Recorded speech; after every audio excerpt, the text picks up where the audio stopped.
Algebra checkpoint 10b, factoring polynomials. Factoring polynomials requires changing a sum into a product. It is the reverse of multiplying polynomials, and using a generic rectangle is helpful. So we're going to do two examples for this one.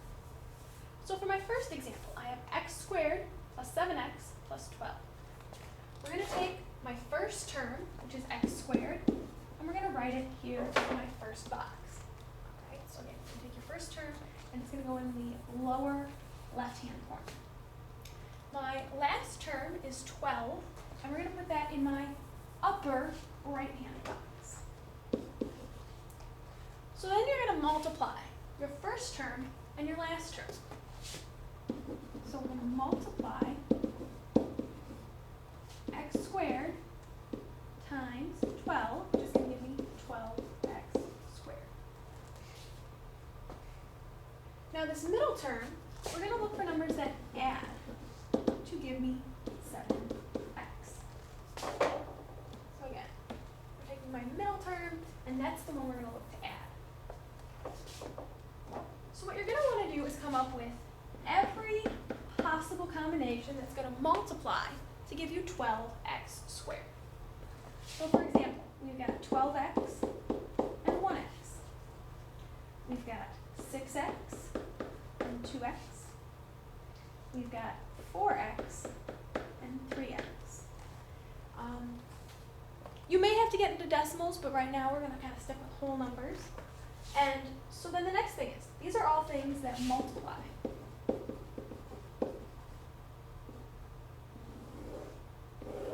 So then the question becomes, what do they add to? 12x plus 1x is going to give me 13x. 6x plus 2x is going to give me 8x.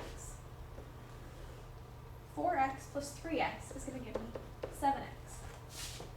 Now since we want them to add to 7x, this one here is going to be my two terms.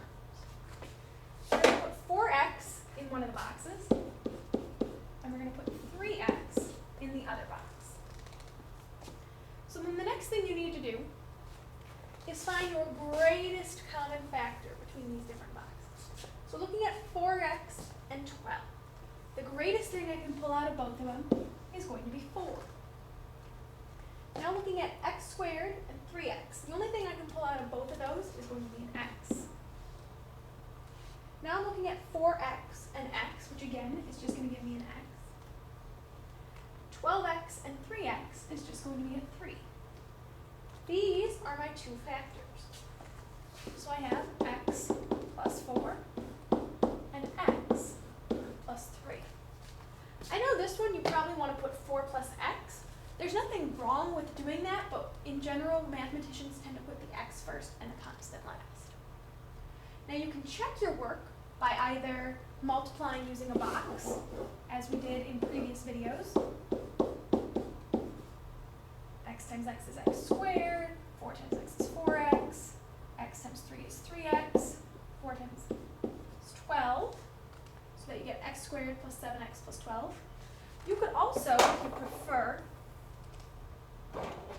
double distribute. X times x is x squared, x times 3 is 3x, 4 times x is 4x, and 4 times 3 is 12. Remember, these are both doing the same thing. It's just different methods of multiplying two binomials. Let's try another example. So now for this one, I have a 2x squared as my first term, and I have a negative 6 as my second term. So we're going to have a few more options.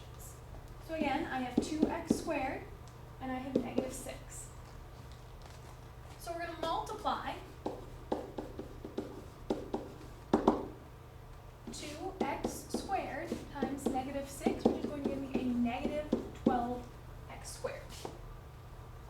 Then we're looking for them to add up to x. So just like before, I'm going to make a list of all my factors.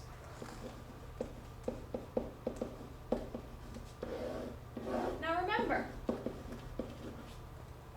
with a negative, you're going to have a lot more options, because when you have two numbers that multiply to give you a negative, you need one to be positive and one to be negative. So last time, we just had 12 and 1.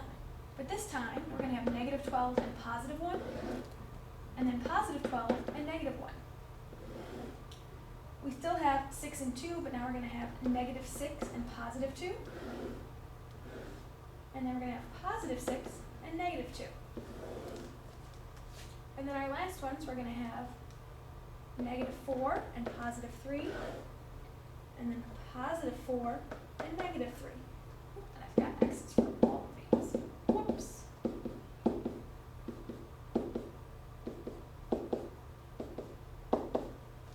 Now, negative 12x plus 1x is going to give you negative 11x, so that's not going to work. 12x minus 1x is going to give us 11x.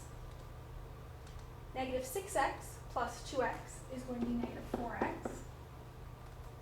6x minus 2x is positive 4x. Negative 4x plus 3x is negative 1x. And then 4x minus 3x is 1x.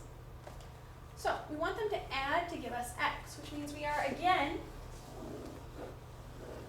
using 4x and negative 3x. Now, we're going to put our negative 3x up here at the top, and we're going to put our 4x down here on the bottom. Give me a second to move all this over.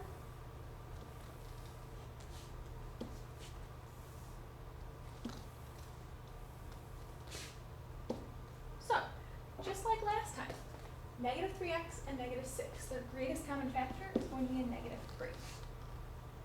2x squared and 4x is going to give me a 2x. Negative 3x and 2x squared is going to be just an x. Remember, 2 and 3 don't have any common factors. And then negative 6 and positive 4x is going to be 2. So my two factors are going to be 2x minus 3 and x plus 2. And if you multiplied all those out again, you'd get the 2x squared plus x minus 6. If you have any questions, feel free to give me a call, to send me an email at mbrener@d131.org. Thank you and have a good day.